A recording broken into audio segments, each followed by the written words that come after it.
tayo. Napadpad tayo dito sa Antipolo. Tok na yata ito. Malapit sa Bosay. Ganda ng view dito mga kapalo. Oh. Yan o. Overlooking. Yan o. Sana o. Nasa bundok.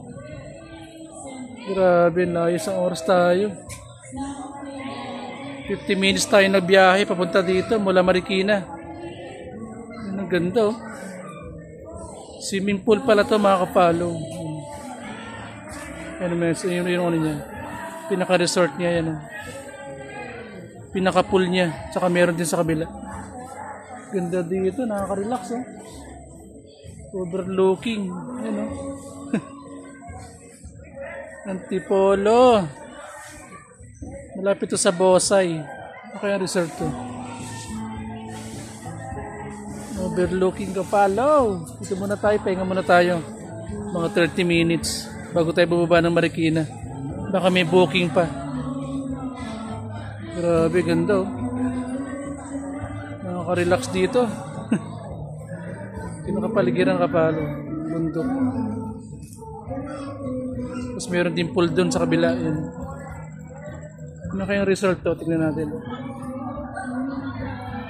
Ikot tayo dito habang ano. Dito tayo. Bira lang tayo papunta dito eh. Ano kayang resort to? Tignan natin. Ito, meron dito. May signage dito Kapalo.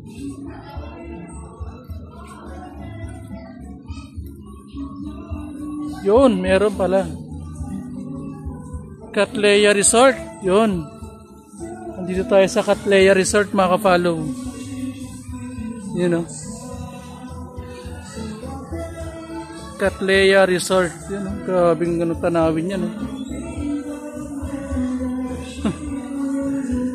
Overlooking sa Antipolo. Yung bill ng customer ano 270 yung bill niya. Pero malayo-layo rin to ano. Puro patarik pandaan.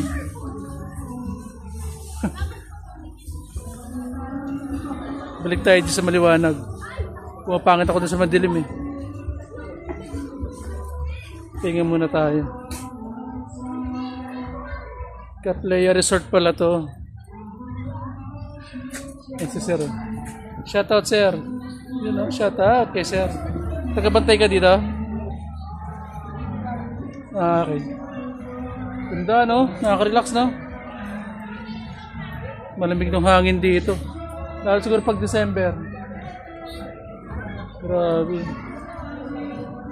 Okay, thank you Kapalo. Pahinga muna tayo. Baka may booking. Let's go! Let's go!